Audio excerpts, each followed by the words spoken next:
Bienvenidos a esta nueva emisión de Sin Filtros Perú. Hoy vamos a hablar sobre la crisis política que se ha planteado a raíz de las acusaciones o señalamientos en contra de la presidente Dina Boluarte, el uso de relojes costosos que todavía nadie sabe de dónde salieron y también el escenario que se plantea a raíz de la posibilidad de que la señora Boluarte salga del poder.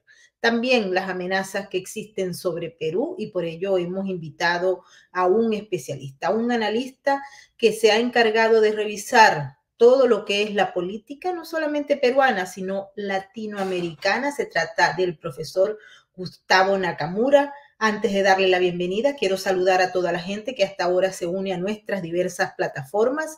Un saludo muy especial a todos los amigos de Distrito TV en España y de Multicanal Radio. Igualmente a todos los miembros de nuestro canal de Sin Filtros en YouTube y en Rumble y por supuesto a todos los seguidores de las redes sociales y muy especialmente a los patrocinantes de este programa que están en nuestra cuenta de patreon.com/Venezuela Política, Realidades Sin Filtros. Bienvenido, profesor Nakamura. Muchísimas gracias por estar con nosotros. A ti, Maybor. Muchísimas gracias por la entrevista. Quisiera que nos explicara de antemano el proceso que está en estos momentos dándose con la presidente Dina Boluarte. Tiene que explicar de dónde salieron esos Rolex costosos, pero en esencia, ¿qué es lo que está detrás de todo esto? Mira, Maybor, yo creo que hay que tener en cuenta, creo que hace 2 o 3 semanas nos vimos en Madrid y hablamos un poquito de esto.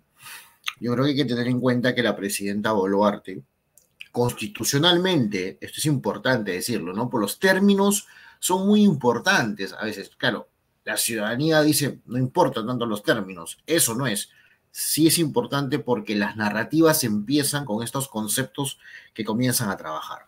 Ella es constitucionalmente, para la Constitución del Perú, presidenta. ¿Por qué es presidente? Porque fue dentro de la plancha presidencial de Pedro Castillo. Todos recuerdan a Pedro Castillo como el del sombrero, ¿se acuerdan, no? Y el de lápiz. ¿Se acuerdan de un sombrero grande y de lápiz, no? Ese Pedro Castillo que hoy está preso porque hizo un golpe de Estado en el país que no le permitía a la Constitución cerrar el Congreso, pues hoy está preso. Y está preso e incluso el Tribunal Constitucional peruano le ha negado la posibilidad de salir, el habeas corpus que había pedido. O sea que seguirá bien preso, que es donde tiene que estar, porque ha infringido la Carta Magna en este caso del Perú, ¿no? Muy típico de la corriente de las personas que piensan como él y todo el aval que está detrás de él, ¿no? Que tiene que ver con el narcotráfico, eso hay que decirlo, tiene que ver con el Foro de Sao Paulo y el Grupo de Puebla, o sea, vamos, esto no es invento, esto es real y sabemos que viene detrás toda esta gentuza, por decirlo así, porque eso es lo que es. Y ustedes, en el caso Venezuela, creo que es el gran ejemplo que viene del futuro. Entonces, Dina hoy es presidenta y lo que se encontró fue a una izquierda radical, pues totalmente la zafó de su cobijo y la ha dejado sola desde el inicio. Entonces, una izquierda progresista, que aquí en el Perú se le llama caviar, ¿no? Ahí cito mucho a Aldo Mariatti, que está en Madrid viviendo. Aldo Mariatti, que es un periodista reconocido, tiene incluso un espacio que se llama La Hora Caviar, ¿no? Es gracioso. Pero bueno, es interesante entender que este sector también se alejó de ella. Entonces estaba más sola, muy sola, y ha tenido que buscar una cierta gobernabilidad. Concretamente con lo que tú estás diciendo, Maybor, ella actualmente tiene un serio problema. El primer problema es político, porque es político, y el segundo problema es judicial. Y hablo del político, ayer como que le han dado un respirador artificial porque le han dado la confianza al gabinete que lidera Gustavo Adriancén. Dicho sea de paso, Gustavo Adriancén es un converso. O sea, no es de derecha o no es que sea patriótico, sino que él era de izquierda, ha sido ministro de Humala, o sea, es un converso. Algunos dicen que los conversos son los más duros para el otro sector, pero bueno, es un converso. Eso es, habría que decirlo así. Ha obtenido la confianza, pero el problema político que tiene Dina Boluarte es que no tiene bancada parlamentaria, no tiene quien le dé soporte, no tiene partido político. Es un gobierno que está pegado con babas. Ese es uno. Y el otro problema ya judicial que la investigación que la fiscalía está teniendo es porque los famosos Rolex, ¿no? Los Rolex, las joyas que ella tiene, y sumado a eso, el desbalance patrimonial que está saliendo de la unidad de inteligencia financiera. Ahí tienes dos indicios que van a traer como consecuencia un grave problema para ella. En el caso de los Rolex, te adelanto, primicia, ayer ya salió, ya que en Perú ya es noticia, es que un gobernador regional, ¿ya? Aquí se divide también por gobernaciones, un gobernador regional compró el Rolex, uno de los Rolex, a Dina Boluarte. La pregunta que hay que hacernos es, ¿lo compró para tener mayor presupuesto? ¿Lo compró porque está enamorado de la presidenta? Nadie sabe. Todo el mundo dice, ¿y de qué plata lo compró? Casi $20,000, cuando un gobernador en el Perú no gana más de $3,000. ¿Y de dónde sacaron esos 20,000 y pico de dólares? Esa es una pregunta, por ejemplo, que tenemos que hacernos. Y otra pregunta, porque es un Rolex. No, son varios, muchísimos. Y ella va a tener que rendir cuentas sobre esto porque hasta el momento tengo entendido que no ha dado una explicación coherente sobre el origen de todas esas joyas bien costosas, ¿no? Hay uno que tiene hasta diamantes. Exactamente, y ella se equivoca al no, cuando sale estos temas, en vez de salir al frente, el que nada teme, o sea, el que no la debe nada teme, ¿no? Dicen así, ¿no? O algo así. Bueno, si ella se hubiera salido al frente y a la población, de ganar la narrativa política, ojo, porque aquí ha habido hasta activistas políticos que han venido de otros países, peruanos que ya viven en otros países, han venido a cubrir el allanamiento de la fiscalía. Mira, hasta ese nivel ha llegado. Todo esto ha estado bien manejado y orquestado. Entonces, yo no digo que la presidenta Boluarte sea inocente, digo que es tonta incluso para poder no entender la narrativa en la política. Ella, en vez de salir y decir, señores, aquí están mis declaraciones, esto es lo que he hecho, si es que lo hubiera, no habría habido problema. Pero ya como cayó, o sea, no dijo nada, esto ya se ha judicializado automáticamente. Entonces, pues ahora tiene que declarar sobre la cantidad de Rolex. En este momento está asistiendo el gobernador regional de Ayacucho, de la zona de Ayacucho, a declarar a la fiscalía por qué le regaló a la presidenta ese reloj, uno de los relojes, y una pulsera, ¿no? Que también es de alto costo. Sumado los dos, estamos diciendo que son $22,000 aproximadamente. ¿Y de dónde sacó ese dinero este señor? Lamentablemente para nosotros como el país mayor, este gobernador ha estado preso. Entonces, yo sé que lo absolvieron, pero no sabemos cuáles son el trabajo. Y Ayacucho está muy pegado también a la zona donde se gestó el terrorismo. Entonces, hay muchas cosas que la verdad y muchos cabos que se están uniendo. Y bueno, yo creo que la consecuencia de la presidenta Boluarte, le temo que va a tener, no va a llegar al 26, eso sí ya lo firmo. Yo no creo que lleguemos a abril de 2026 con un nuevo presidente en el Perú. Para darnos cuenta, el Perú cambia presidente a cada rato, ¿no? Cada año y medio, cada año, en los últimos años. Yo creo que para el próximo año, tranquilamente, estamos en elecciones generales nuevamente. Yo quiero hacer un planteamiento para poder lograr conseguir detalles que puedan explicar esto por detrás. Se evalúa al presidente, a los líderes, particularmente los de América Latina, pero resulta que en Estados Unidos y en Canadá ahora estamos iguales, y en España también. Se ubican las debilidades que tiene ese líder o ese presidente. E inmediatamente se procede, bajo la estrategia o la corrupción, entre otras cosas, a someterlo.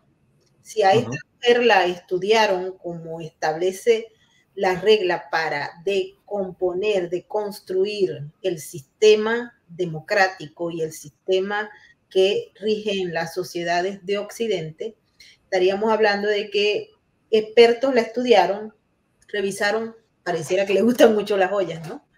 Muchísimo.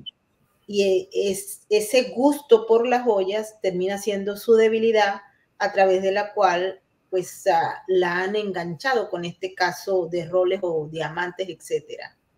Pero luce que hay algo detrás de esto, porque de lo contrario se explicara. Entonces te pregunto, ¿esto pasa a ser la debilidad de la presidente Boluarte? ¿Pasa a ser un elemento de decomposición del sistema como tal, pero adicionalmente a ello una amenaza contra el mismo sistema? Ocurre, por ejemplo, estamos estudiando el caso de Canadá con el primer ministro Justin Trudeau, que también se le infiltra para conseguir las debilidades, y hay veces que no tienen que hacer mucho porque tienen una naturaleza corrupta o tienen un adoctrinamiento que lo lleva a no tener un examen de ética política antes de entrar a los cargos. En el caso de ella, estaba de candidata de fórmula de un sujeto como Pedro Castillo y en un partido como Perú Libre, así que tenía más o menos como la plataforma para que se produjera esto, y estamos hablando de un mecanismo de corrupción que tristemente está en América Latina, en Occidente. Yo creo que tu análisis es clarísimo y es bien interesante porque, a ver, yo creo, y mi teoría, desde que Pedro Castillo es presidente, esto viene desde antes en el Perú, ¿ok? En el Perú hemos tenido un establishment, le llamamos, de políticos que, pues, después del gobierno de Fujimori, con todos sus reparos que puede tener el expresidente Fujimori, que por eso se divide el país, ha habido sistemáticamente una clase política que ha trabajado, no se ha visto muchas obras, en realidad, y el país creció muchísimo económicamente. ¿Cuál es el gran problema que hemos tenido en el país? Uno de los problemas para que llegue esta gente con estos vicios a la política es porque los partidos políticos en el Perú lamentablemente se han vuelto, no todos digo, pero gran parte, una oportunidad de negocio y de poder. Entonces, mañana yo soy dueño de algo, me ocurre, compro mi kit y como yo tengo la plata necesaria, ¿no? Entonces, pues tengo mi partido y compro congresistas y así me mantengo en la impunidad. Entonces, la clase política, lo que Milei llama la casta, mucho, lamentablemente en el Perú también, como en América Latina, pues se ha burguesado y ha vivido del Estado. Y entonces, pues cualquier cosa puede ser hoy un diputado, un senador, un gobernador, un alcalde. O sea, la verdad, no pasa nada. Aquí cualquiera. Ahí hay un problema serio. Y creo que ahí hay que decirlo, son los partidos políticos que no han trabajado adecuadamente como se tiene que trabajar y profesionalizar la política, yo creo. Ese es un primer problema. El problema de Boluarte detrás de todo esto, yo definitivamente está todos los aliados que ella ha tenido. Entonces, y lo han estudiado, como tú bien has dicho, la han estudiado, han visto cuál es su punto débil y por ahí le han sembrado. Entonces, porque tú ves, mira las fotos, si quieres, cuando la presidenta Boluarte estaba en campaña, más allá que en campaña yo sé que usan el único polito de la campaña y el único jean, bueno, mira un poquito antes cuando era funcionaria de la RENIEC, que es el registro de personas aquí. Tú no veías una mujer que se vestía pues de otra forma. Hoy por hoy se viste, ya sé que es la investidura presidencial, es importante, y con esto me parece bien, pero los vestidos son de diseños. No es que se va a comprar, hace shopping y se va a Nueva York y de repente compra algo. No, no, no. Va a Ross, que ustedes allá, o va. No, no, no, no. Ella va a diseños concretos y la diseñadora es la mejor diseñadora peruana, le construye parte de su vestimenta. Uno. Dos, la cara ha cambiado de ella. Se ha hecho mucha cirugía, parece que se haya aumentado A o B, lo cual no está mal si lo hace con su plata. El tema es, ya se dieron cuenta por dónde les gusta y por ahí la han atacado. Entonces ya cayó en esa debilidad. Pero detrás de esto lo que se busca es parte de la inestabilidad política que el Perú está acostumbrado. Pero hay una cosa importante que decir. Dina Boluarte es una persona que piensa como izquierda, ¿no? Incoherente, bueno, depende, ¿no? Porque hay gente de izquierda que vive como, le encanta, dice que la lucha social y vive de lo mejor, ¿no? Y tú tienes ejemplos, seguramente, de cómo viven la gente que dice ser socialista, ¿no? Entonces, ella es así, ella piensa así, ella ha sido formada así, ella es socialista, ella es de esa corriente, pero ella ha roto con el socialismo. Entonces lo único que le queda ahorita es tratar de gobernar hasta que después la metan presa, porque la meterán presa tarde o temprano, y ella lo sabe. O sea, la Corte Interamericana de Derechos Humanos, todos esos temas ya está listo por las muertes que ella tiene. Entonces, a ella ahorita es una presidenta que está en automático. Pero ¿sabes lo más peligroso que hay acá? Es que ella, en el fondo, está debilitando el sistema constitucional y el modelo que se llama modelo económico peruano. Porque hasta la fecha no ha sacado ningún proyecto grande de inversión. Hasta ahora no cierra ninguna, dime una obra emblemática que haya hecho. Nada. Entonces, la gente que está diciendo, pues esto, si no hay obras, no hay acciones, entonces lo que no funciona es el gran empresariado, el empresariado que es el culpable de todo esto. Entonces, por ahí va la narrativa de ella. Lamentablemente ya cayó en este hoyo, y yo creo que nos estamos preparando ya a unas próximas elecciones en cualquier momento. Porque te aseguro, le van a sacar más cosas, porque este es un tema sistemático que va a terminar como consecuencia con la caída de ella. Yo te voy a decir que tocaste el tema. Es ella como figura, al igual que Pedro Castillo, fueron instrumentos para el proceso de debilitamiento del sistema. Porque cuando esté en ruinas el sistema, la economía peruana era fuerte, ahora está en un proceso caótico de crisis que se presenta también en Chile y en otros lugares donde anteriormente había un sistema económico medianamente aceptable.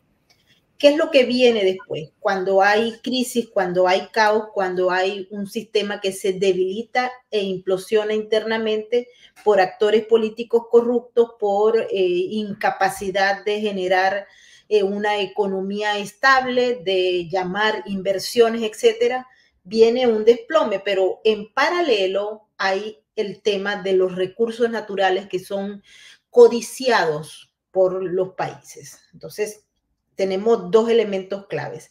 ¿Quién podría sustituir a esta presidente Boluarte y su amigo que está en la cárcel, Pedro Castillo? Se prestaron de manera consciente o inconsciente para generar un proceso de debilitamiento del sistema peruano, haciendo eco también a lo que pasa en América Latina.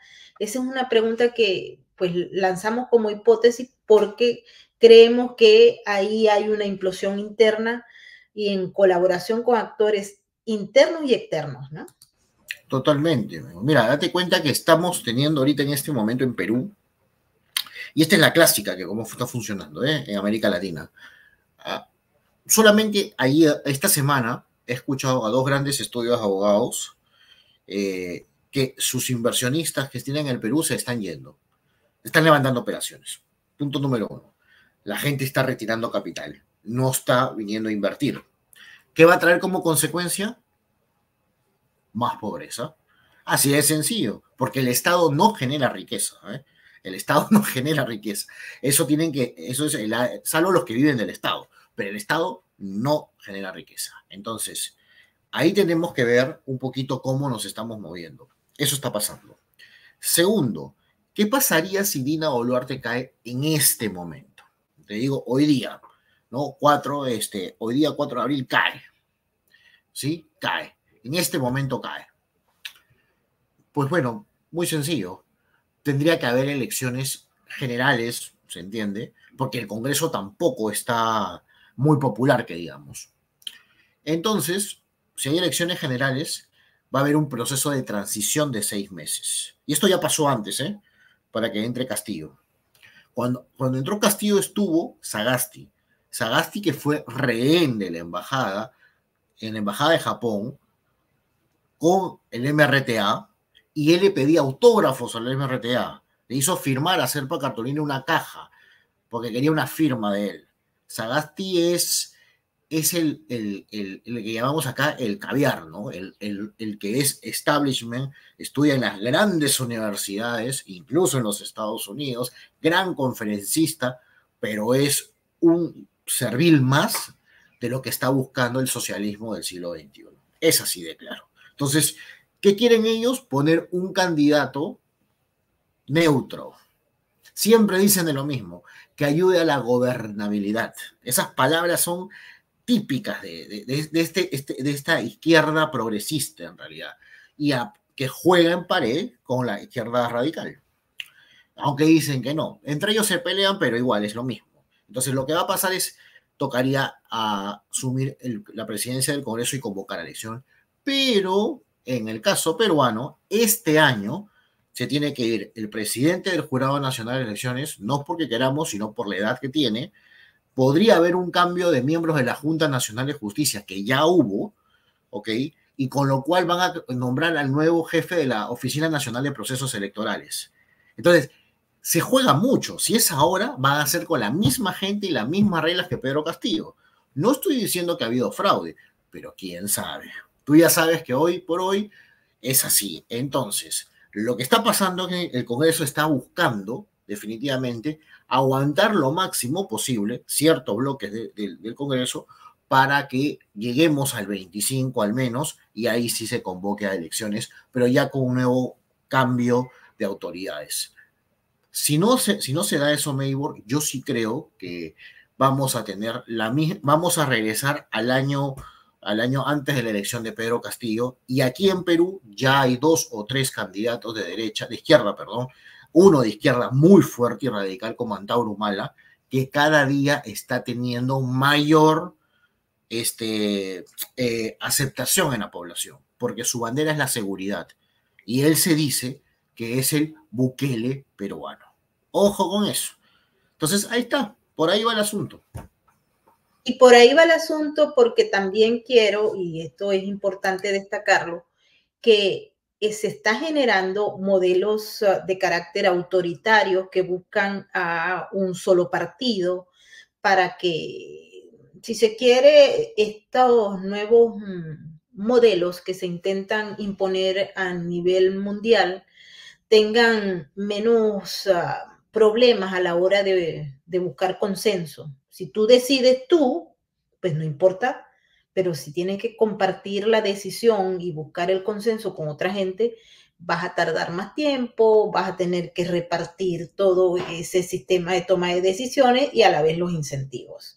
En el caso de un solo partido, el asunto se pone un poco más fácil para aquellos que están empujando el sistema. Y que dicho sea de paso, para Perú en particular, porque viene la apertura de ese puerto por parte del régimen chino, también toda esa aplicación de acciones. Entonces, creo que tenemos que ver esto como un tema de deslegitimación del proceso y del sistema, incluyendo el liderazgo peruano y de los partidos políticos también, que está enganchado en todo esto y no son capaces de ver un poquito más allá. No sé, yo lo observo desde acá de esa forma. No, totalmente. Mira, lo que pasa es que los partidos políticos, a ver, en el Perú tienen una visión solamente nacional, ¿no? Cuando tú hablas de temas internacionales, para ellos es sinónimo de turismo político. Y no es turismo político, pues. Hay que trabajar estrategias políticas de los partidos, de los centros de pensamiento, donde estuvimos nosotros, por ejemplo. O sea, hay que comenzar a trabajar en red y en trabajo nuclear. Esto no lo hacen, no lo hacen. En Perú, la verdad es muy poco, creo que 1 o 2 por ahí tiene una secretaría de temas internacionales, pero va a 2 o 3 reuniones al año y eso es todo. Y comen bien rico y ahí quedó. O sea, no hay estrategia política, no hay un trabajo formativo político, no hay nada de eso. No. Eso suena eso es muy avanzado, te dicen incluso. Eso lo hacen en Europa, pues, o lo hacen los americanos. Eso no lo hacemos aquí. Caso curioso porque tienen fondos públicos para eso. Ahora algunos están generando algunas acciones concretas sobre ello. Yo sí creo que como te digo, el Perú es un caso concreto, pero también, ¿por qué se quiere adelantar las elecciones? A ver, con 2 o 3 elecciones que se vienen, la región, este es un análisis ya más estratégico, la región ha cambiado con la presencia de Milei. Eso hay que decirlo. Ese es un punto que nadie lo esperaba, el otro lado no lo esperaba y se consiguió. ¿Ok? Hoy Javier Milei tiene que hacer un mejor gobierno que pueda y hay que cruzar los dedos y los que pueden ayudar, ayudarlo a que así sea y él se deje ayudar, también está, porque a mí es así el asunto. Bueno, ahí se juega un partido importantísimo, pero date cuenta que Chile, Perú y Colombia es una franja importante que se va a jugar en los próximos años. Colombia, me parece que Chile a fin de este año o el próximo año ya tienen elecciones y entonces se juega un partido muy importante con Chile. Perú está ido más y Colombia también. Obviamente Colombia está Petro en este momento. Entonces, date cuenta que al foro de Sao Paulo, pues es la verdad, a los intereses detrás que están, les conviene dividir las fuerzas y saber por tiempo, porque si hay elecciones muy juntas, tampoco tienen capacidad para tanto. Ojo, y van a saber en cuál van a pelear. Y en el caso peruano, como bien tú has dicho, Perú, como bien creo los que han venido al Perú, se han dado cuenta que hay mucha descendencia china. Yo no soy chino, soy de Japón, pero mis papás son japoneses, pero bueno es decirlo también. Y lo cual no es malo, ¿ok? Parte de la diversidad cultural. Pero la inversión china en el Perú es brutal. O sea, ya no es una pequeña inversión, no. Tienes la minera más importante de cobre, ¿ok? De Perú, que es la más importante y potente, es de capital el 60% chino. O sea, se están llevando el cobre.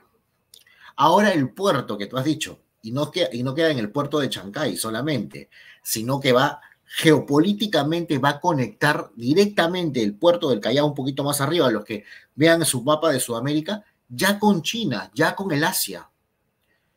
Entonces, Brasil mismo, Lula, va a tener por la interoceánica el camino perfecto para llegar a China, porque Brasil y Perú están conectados. E incluso se hizo una carretera que se llama la interoceánica, que va desde Brasil y cruza. Así que, señores, o sea, esto es un tema geopolítico económico. Los chinos han hecho una estrategia muy fuerte y en el Perú, ni qué decirlo, ya lo tiene. Ahorita ha habido un bache que han pasado porque querían quitarles la concesión, la licencia, esto, pero no hay forma que lo puedan hacer. Van a continuar con la obra. Entonces, sabiendo que los chinos ya están en Perú, están en América Latina, la pregunta es cómo se va a trabajar con los chinos ya adentro, porque ya no están afuera. Ya no están afuera. Eso de decir que ya no, que se vayan los chinos de aquí, va a ser muy difícil. Entonces, ahí hay que repensar cuál va a ser el papel de los Estados Unidos. Si te acuerdas, en el encuentro hubo una discusión sobre esto.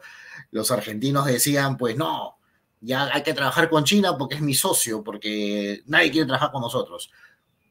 Yo creo que hay que comenzar a pensar mucho más fuertemente de lo que va a venir ahí. China hoy es un actor importante, hablo económicamente, sabemos que es un país comunista, todos lo sabemos, y está detrás otras ideas que ellos tienen y se están gestando, incluso de su propia moneda. Acuérdate que se habla de esto ya. Entonces, yo creo que hay que entender que ya ellos han jugado un partido y se está viendo por dónde están yendo.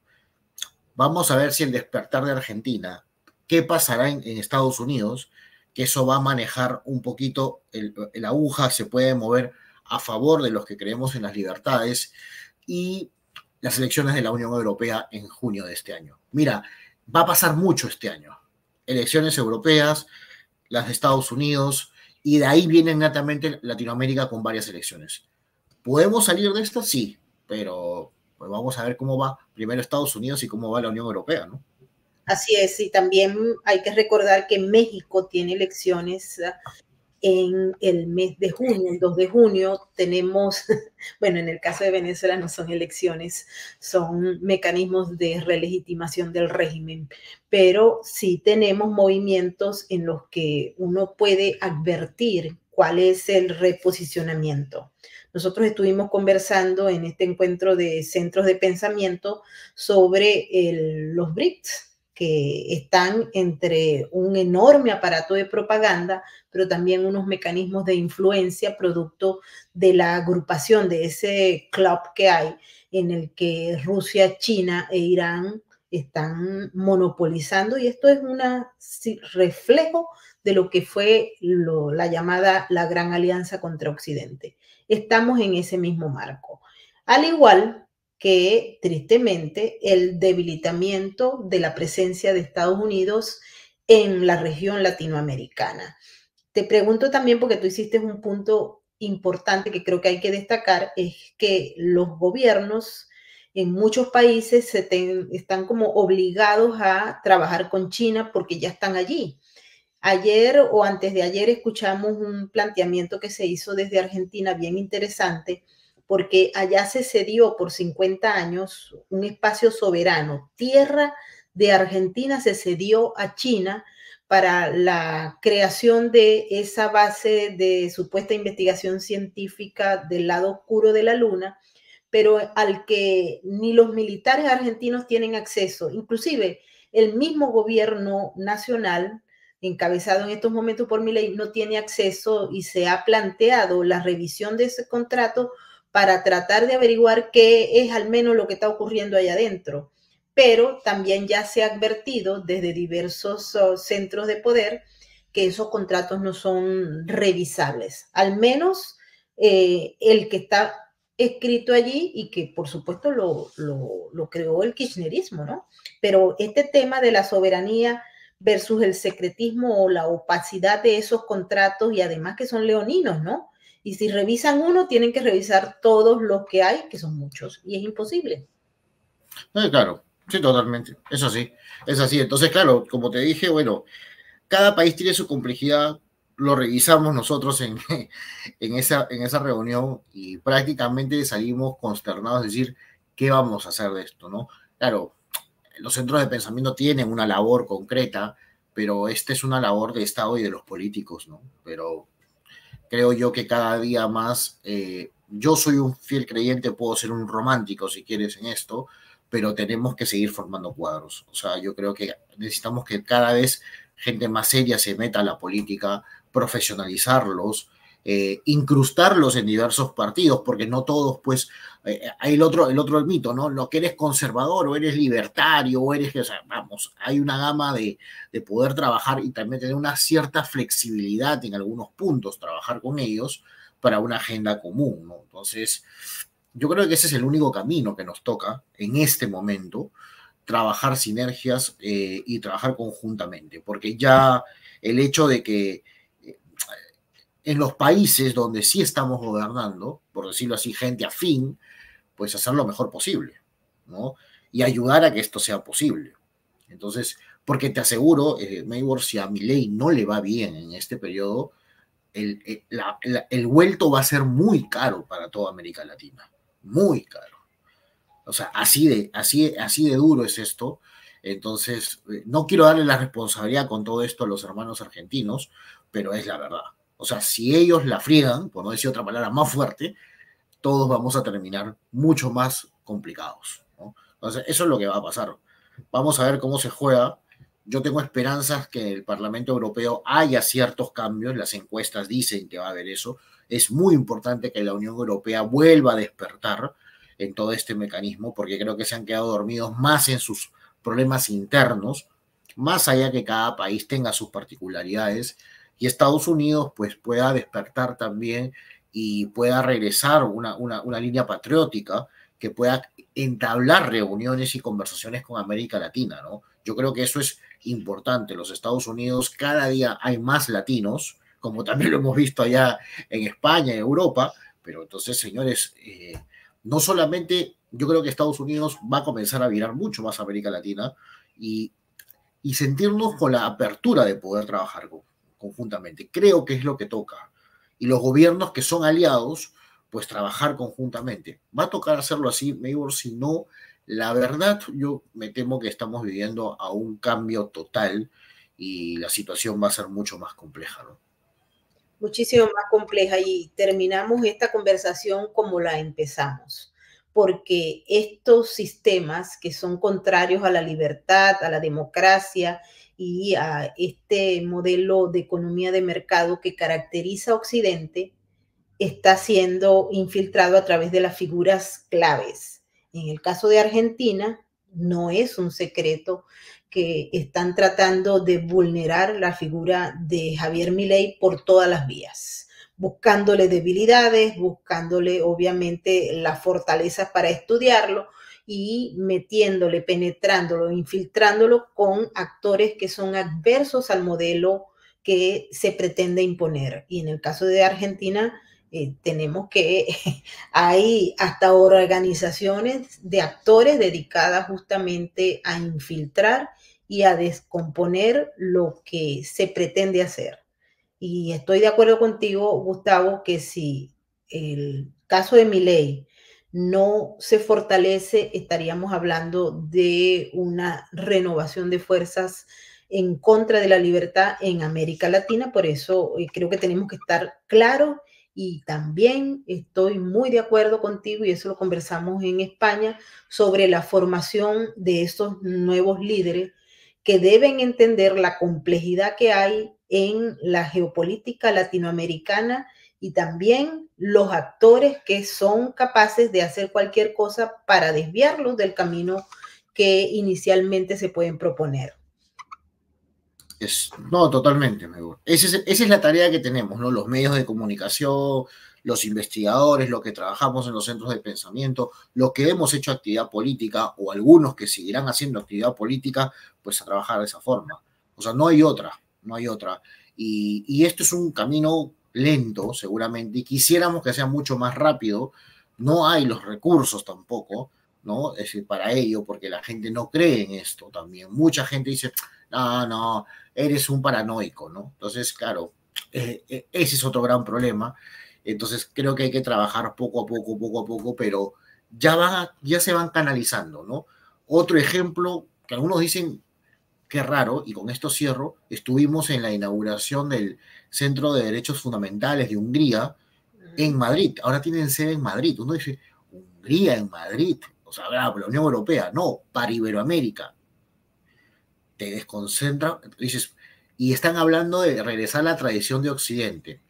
Podemos coincidir varias cosas con ellos o no, pero ya te llama la atención de que cada vez más instituciones van aglutinándose, van acercándose y se van formando, se van juntando y van haciendo nuevos mecanismos, lo cual es bueno, porque antes no había nada, absolutamente nada.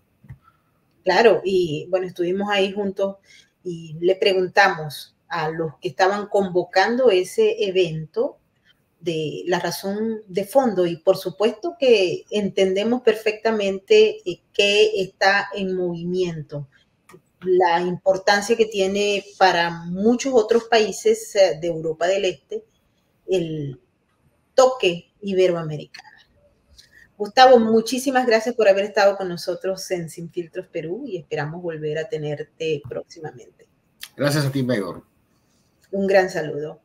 Queremos darle las gracias también a toda la gente que nos ha acompañado en esta emisión, por supuesto que al equipo que nos acompaña día a día en nuestro canal, Migdalia Chirinos, Norma Flores, Titi Gómez, Lontán Nesta, Félix Guedes, Tamaris López, María Isabel Valencia, Loli Espinosa, Carla Oropesa, y muchísimas gracias al equipo técnico. Nos despedimos ahora, como siempre, pidiéndoles que se mantengan libres, porque la libertad, recuerden, no está garantizada. Nos vemos en la próxima y ahí los dejo con el mensaje de la RAC, porque juntos salvamos vidas. Imagina que estás completamente solo e indefenso y que tienes que sobrevivir en las calles de uno de los países más violentos del mundo. Imagina que no puedes hablar, que tienes 4 días sin comer, que tienes sed y no encuentras agua, que te golpean mientras intentas dormir y que eres invisible para quien puede ayudarte. Ahora sabes lo que siente un animal abandonado.